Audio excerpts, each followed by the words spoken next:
Good morning and welcome to Weekends with Whitney. I hope you had a spectacular 4th of July. Well, this morning we have a firework of our own. Charmaine Neville of the world-famous New Orleans music family is a ball of fire. I sit down with her and talk about her music, her heart for charity, and how she and the city of New Orleans have bounced back from Hurricane Katrina 10 years later. Plus, putting a whole new spin on staycation, setting up camp in your own backyard, literally. It's a new craze called glamping. Meet one couple that's perfected it, and we'll share a few funny surprises along the way. And want to be more successful and influential? Dr. Nick explores the art of persuasion and how to avoid it turning into manipulation. But first, Charmaine Neville was born into the famous first family of New Orleans music. But until she was almost 12, she didn't even know she was part of them. But she did know, even before she knew her ABCs, that she could sing. Her heart is full of music and a deep desire to help other people. We caught up with her recently doing just that.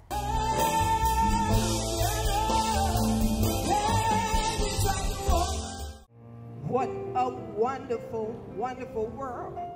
Charmaine Neville is a wonderful entertainer. At 59 years old, her music career is as strong as ever. It's wonderful. As long as he wakes me up and allows me to sing, everything is spectacular. She's engaging, electric, and energizing. Her Creole soul echoes in her music. It's a gumbo of jazz, Bluebirds fly, blues, and swing. Rocket number 9 will be born. She's grown into one of Louisiana's best female musicians, not because she rode on the coattails of her famous family, but because she carved her own path. She started the Charmaine Neville Band nearly 30 years ago. They've played all over the world. She sung with some of the best in the world, like the Rolling Stones, Dr. John, Harry Connick Jr., and Linda Ronstadt. But you don't have to be famous to share her stage. That's right, y'all can do a song with me. All you have to say is one word only, okay? She has a big heart for children, even though her own childhood was filled with pain. At 2 years old, Charmaine was placed in foster care and would stay there for nearly 10 years. She had no idea during that time that she was part of the famous Neville musical family. In fact, long before the Neville brothers made it big and won their big Grammy, her father, Charles Neville, was an out-of-work musician. So to support his wife and 6 children, he joined the Navy. His wife had to get family and friends to help care for all of the children, and some of them, like Charmaine, were put into foster care. During that time, Charmaine says that she was often hungry, lonely, and felt unloved. But she doesn't begrudge her family for that time. She said they just did what they had to do. And when she was around 12 years old, they all were reunited. In fact, when she was 16 years old, she went to New York City to live with her father. Under his direction and guidance, she launched her professional music career. And now, 4 decades later, she's still going strong. Charmaine never shies away from helping where she can, like here at the Juneteenth celebration at Baton Rouge's African American Museum. This is a great museum. It is a marvelous museum. And I've been here before, and it's a fabulous thing. So I'm happy to be here again, you know, and the fact that they continue to do this, you know, is a blessing, not just to Baton Rouge, but to people. You know. She never shies away from her faith either, always giving God the glory. Oh, he's saved me many times, you know, throughout my life. So if I can do something that'll help someone else, why not? I'm still here. And what are we here for? We're not here to receive anything, we're here to give. Talking about lights, lights. Charmaine was a light herself in one of her city's darkest hours, Hurricane Katrina. She lives in the 9th Ward and did not evacuate. I stayed because I had neighbors that could not leave. I had cats and dogs that I was not going to abandon. And I had neighbors that were very ill. And I had my neighbors 2 doors down from me. They were both deaf and blind, and nobody came for them, you know. And then another neighbor, she was double amputee, so nobody came for her. So how could I abandon people, you know? And I mean, so it was water. I know how to swim, you know. Yeah. How long can you tread water, though, is the whole trick. How many days were you treading before you got the bus? 4 or 5 days. When the levee broke and water filled their homes, Charmaine got her handicapped neighbors and pets out of the rising waters. They broke into a nearby school to seek refuge. Like thousands of others, they spent days on the rooftop waving for help. The good guys never arrived, but some bad ones did. During that horrible ordeal, Charmaine was raped. And I felt like I had to speak up because so many women were victimized and abused and raped during that. And they were saying on TV and on the news, no, none of that was happening. Being the survivor she is, she refuses to let her rapist take anything from her. In her, other victims found strength. And they realized that nothing was taken from them either. You know, you'd think because you're bigger than me and stronger than me and you say stuff to me that you got something from me. You took nothing. He's got it all. Did you ever wonder where he was those first couple of days? No, I always knew that he had my back because my eyes were open. As long as he wakes me up, I mean, what can I say to him except for thank you? Nothing else. True to her grit, determination, and courage, after 5 days in the school and all out of food and water, Charmaine walked the city until she found a bus to steal. Driving a bus for the first time, she rescued everyone from the school, navigated her way through New Orleans, and didn't stop until she got to Houma. She was hailed a hero. I'm not going to claim that, but thank you. Despite all of the bad press reports, she says she saw most people doing the right thing. I felt like this. So many people were doing the right thing, you know, and people like to say that our young people don't do the right things, and it's so not true. So many young people who could have just turned their heads, stopped, and helped anybody. They didn't care who you were, what color you were, how old you were, how young you were. They stopped and they helped. So that to me was very important, you know, and the fact that I could save somebody, you know, just by doing something. People say, oh, you did this. No, I did nothing. He did it all. I didn't do a thing. It took 3 years to get her house livable again, but there was never any doubt she'd come home. So, and I'm not going anywhere. You know, you can't wash me away, you can't blow me away, you can't throw me away. I'm going to be in the city of New Orleans. That's my home. I love that city, and I don't care what I've got to do to keep that city happening. I'm going to be there to do it.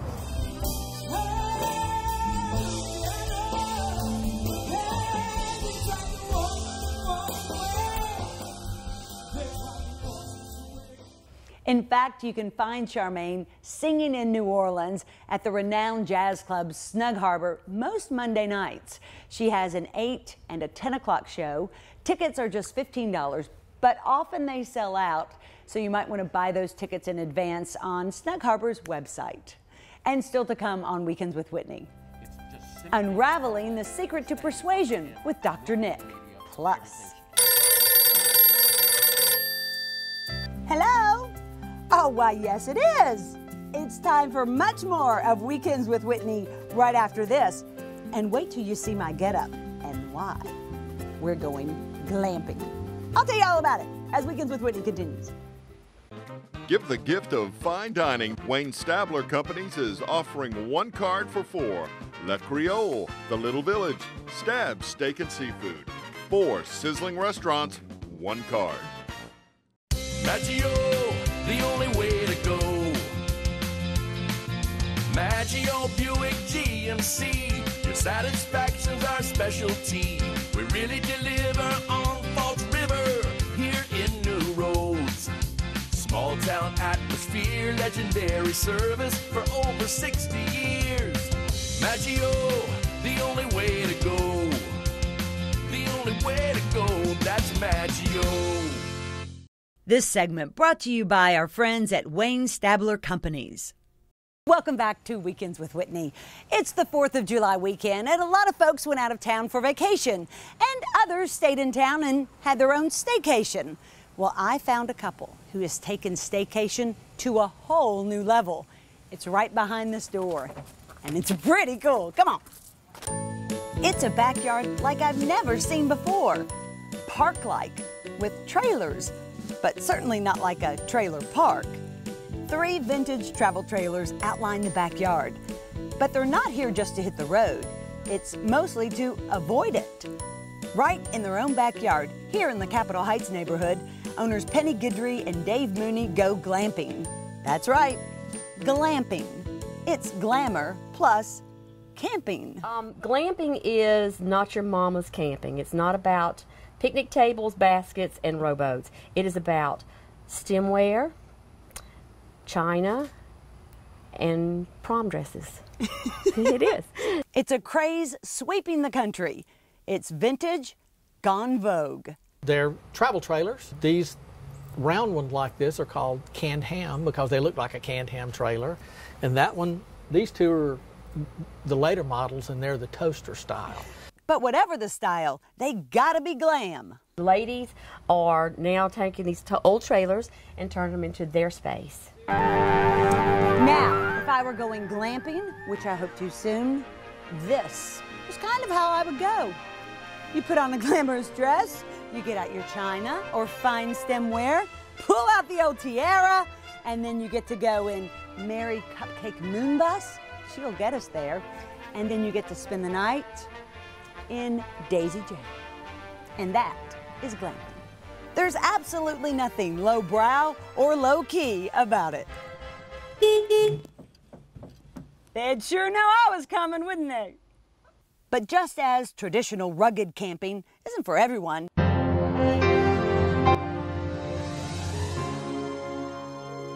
well, maybe glamping's not either. Round, round, get around. Now this is my kind of glamping, because this is glamorous to me. Surf's up. She's right. All glamping doesn't have to be frilly, it just needs to be a bit over the top. Hang with glampers and you'll see their creativity, ingenuity, and individuality shine right through. Daisy Jane is very Penny. She's a 67 Shasta Compact, and we travel in her, and she's 10 feet inside. So you really have to like each other, especially if it rains. And she's the prissy one. She's the princess. She's pink and girly and gets a lot of attention. Usually when we camp in her, they vote us to be the mayor because we kind of stand out in the crowds of browns. And Dave's okay with standing out in pink. But when he's glamping at home, he sleeps in this one, their first, the Staycation Inn. It's a 1963 Yellowstone. But as you see, it's a tight fit, so you probably really need to like whoever you bring in here with you. It's a little tight. It's tight. We spend a lot of time here. We put a lot of work in it, and it's kind of nice to enjoy sharing it with people. And we've gotten to know so many people in the neighborhood because they stop by and say, "What is this place?" Kind of like you did. What is this place? Neighbors and friends will even have their own staycation here. It's an overflow for when we have so much company, because a lot of people love to come for Mardi Gras or for our special events that we have in our park, like the music, and we only have 2 bedrooms, so this helps out by putting 2 more people in here. It's affordable, customized square footage, and they're for more than just sleeping space. Some folks are turning travel trailers into mobile offices, gardening rooms, dressing rooms, art studios, reading sanctuaries, playrooms, and more. At glamping campgrounds now popping up all over, it's not just trailers and Airstreams showing up. People are transforming gypsy caravans, buses, even pickup trucks into glamping gear. But you don't have to have wheels to glamp. A tent will work, but make it incredible. Like these. You don't even have to keep it on the ground anymore. The possibilities are limited only by your imagination. The key is adding your own magic to the mundane. If you can turn trash into treasure, well, even better. Like Penny's new backyard bathroom for her backyard glamping. Nearly everything in here was found on the side of the road and repurposed or refurbished. This door was found on the side of the road. I sanded it and it left this beautiful patina of orange, so I couldn't do anything else with it. I just had to have it. Leave it as is. Sometimes you just can't improve. These lights came off of our neighbor's house. He had them in a garage sale. The post came off of the rental house that Dave owns. This is an old Singer sewing machine. Wow, I haven't seen one of those in years. That we, didn't have the machine, but we put some more of this wonderful beadboard on it, and then I found this sink on the side of the road. The floor looks fabulous. Yes, this is an old oak floor out of a tear-down house. Well, I have a friend, Tina, that calls me her foster friend, F-O-S-T-R, found on the side of the road. Just look at what Penny did with an old mattress on the side of the road. When the friends and neighbors come and they just and we have them come stay with us just because they want to get away, they come and take a hot bath, light the candles, turn on the music, and play like they're far away. Wow. Right here in the middle of Mid-City Baton Rouge. Proof that often our destination doesn't have to be a new place, just a new way of seeing it. If you want more great ideas on glamping in your own backyard or across the country, Glamping with Mary Jane is a great book to get you going. Well, still ahead on Weekends with Whitney. Want to be more successful and influential? Dr. Nick explains how the power of persuasion may be just what you need after this. Hi, I'm Robert Meyer, inviting you to spend some of your summer in beautiful new roads. Hit the water of False River for fishing, swimming, boating, and more. Feast on the finest food anywhere at our award-winning restaurants. Get in some retail therapy strolling our unique stores and take in some of our wonderful culture. Spend the day or spend the week. Whatever you do, spend some time in new roads. Give the gift of fine dining. Wayne Stabler Companies is offering one card for 4. Le Creole, The Little Village, Stab's Steak and Seafood. 4 sizzling restaurants, 1 card. Atlas Foundation Repair, fixing your foundation problems for more than 30 years while preserving and protecting your trees.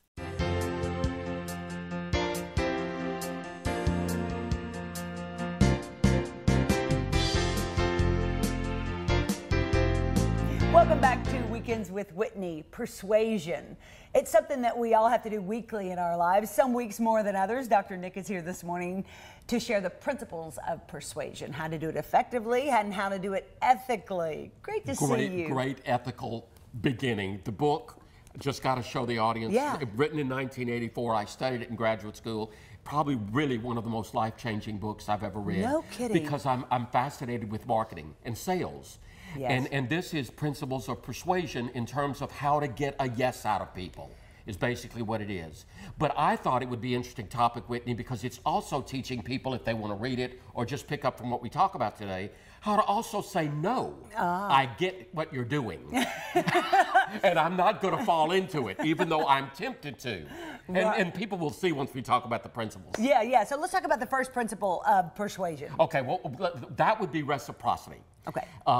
Back in the 70s, for those of you who are my age, the Hare Krishna were at the airport giving people flowers. It wasn't really just about flowers. It's because they knew that 90% of the people would feel obligated. Right. When you give a church person gives a Bible away to someone, they feel obligated to check out that church. Don't you feel it? Of course. It's reciprocity. Again, to keep it ethical, we want to make sure that we're just not tying people into a relationship merely for that. Right? Right. And then it helps people to say, no, thank you, I don't want the flower.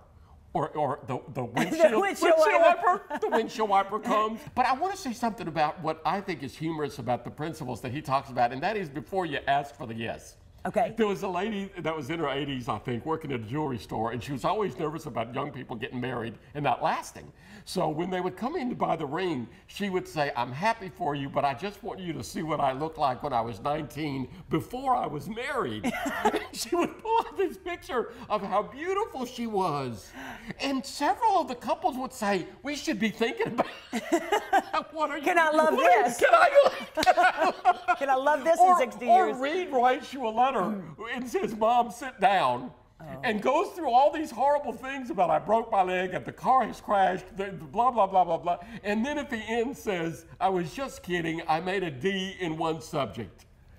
Really. And then it doesn't seem so bad. All of a sudden, it doesn't seem, you've put it in a context. And I don't like the notion of letter, but I do like the notion of putting all of our problems in a context. And I hate that notion that it could be worse, but that's basically what you're doing. And you're getting people to say, yes, it's not that bad. Right. Now, authority is important. Authority is important. People we like, people we look up to. I think the liking is also the network liking. I could call people, someone I don't know, and say, Whitney Van told me to call you. They like you. I think that's a part of this too. Therefore, I get in the door. Right. Because they trust you and like you. So authority is important. One of my favorites is commitment. Some of nonprofits ask you for $500. Right. And you say, oh, I don't have that. And they say, okay, well, can you give $100? What are the chances you're going to say yes? You have taught me that it's hard to say no twice. So the chances are I'm going to. It's hard to say no twice. Like that telemarketer who's calling right now. I just hang up the phone all the time. I hear this ring in the background, and I'm thinking, what, are we supposed to say yes to that? And no one I know ever calls it, right? Because they're always calling the cell phone. Nobody, it's got to be a telemarketer. I can't believe there's still the Persuasion. I'm over that. I'm not persuaded by them anymore. Good for you, and we're not cutting this segment because of it either. I'm committed not to answering that telephone. Commitment's a big part of Persuasion, right? Commitment is fascinating because it's how to get someone to say yes slowly. Someone asks you for $500 and you say no. Right. Wait, they ask you for $100. It's harder to say no twice. And it's almost impossible if you tell me to say no 3 times. And then 3 times. The last one is scarcity, which is really, I think, the most fascinating to me at all. And I try to say this to people, if they've got a meeting, okay? And they're expecting 200 people, so they set up 200 chairs, and 20 people come. What does it look like? Well, everyone else, a failure. Failure. And they feel like, why am I here? Nobody came. So you're thinking, okay, I know that I've got 20. I'm going to set up 15 chairs and pull out 5. And now what are people going to psychologically think? Wow, this is a place to be. I'm glad I'm here. I'm glad I'm here. Very few people could get in. It's just obviously where it's at. Well, it's packed. Yes. The scarcity principle. I've only got 10 seats to fill. Or Whitney, hear it? I'm having dinner, but only 5 more seats are available, or 5 total. You're one of 5. Can you make it? You feel very selective, and I don't want to call it exclusive because I'm not into exclusivity, but you make it feel like, oh my God, I better get that now. Your issue is I'm concerned that what is the difference between, or where's the fine line between persuasion and manipulation? It is very fine. Because that frightens me. Manipulation, I don't think is a healthy thing. It is very fine. I don't want to think of myself as giving books away so that people feel obligated to me. Right. But I do think that it does create a relationship.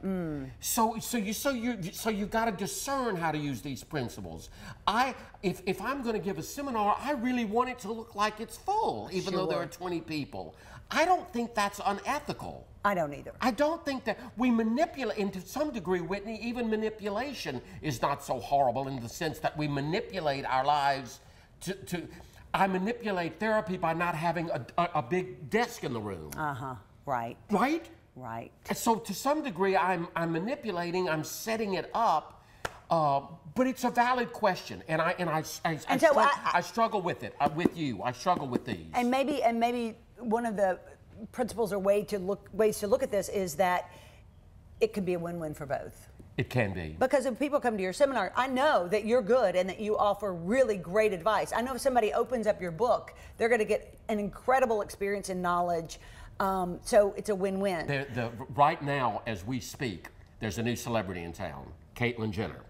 You're right. Okay? Some people are saying that it's all manipulation. It's just simply her way of staying in front of the camera and milking the media for everything she can. This is what some people think. Sure. Other people think incredible bravery, huh? Right. It's really standing out there, doing her thing, and influencing the world and persuading the world. You know what I did? I stayed out of the fray of the Facebook and everything because it just got so dogmatic between people, and people were unfriending people, and I'm thinking, you know what? I don't have to let my views on every social aspect of our world be out there for other people to judge, and so I didn't get into that, but ooh, some people did. And you know what you're basically saying, and then we'll go because I know we need to cut. You're basically saying that I'm following the principle of scarcity. I've got just so much time in my life. True. Yes. Scarcity is a great way to live. There's just so much time, and I know we gotta go. I know, because you've only got a 30-minute show. We're scarce on time again, but much more Weekends with Whitney coming up right after this.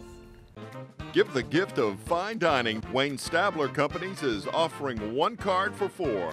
Le Creole, The Little Village, Stab Steak and Seafood. 4 sizzling restaurants, 1 card. Thanks so much for spending part of your Sunday with me here on Weekends with Whitney. Be sure to join us next week as I sit down with another Louisiana treasure. Award-winning author Ernest Gaines. Find out what he's working on these days and how he's giving voice to our next generation of writers. That's next Sunday morning, 8 o'clock, right here on WBRZ. But until then, you can follow us on Facebook, Twitter, and Instagram, or head to my website, weekendswithwhitney.net. There you will find all of our 37 other shows filled with people and places uniquely Louisiana. Until then, we leave you with a gift from Mother Nature.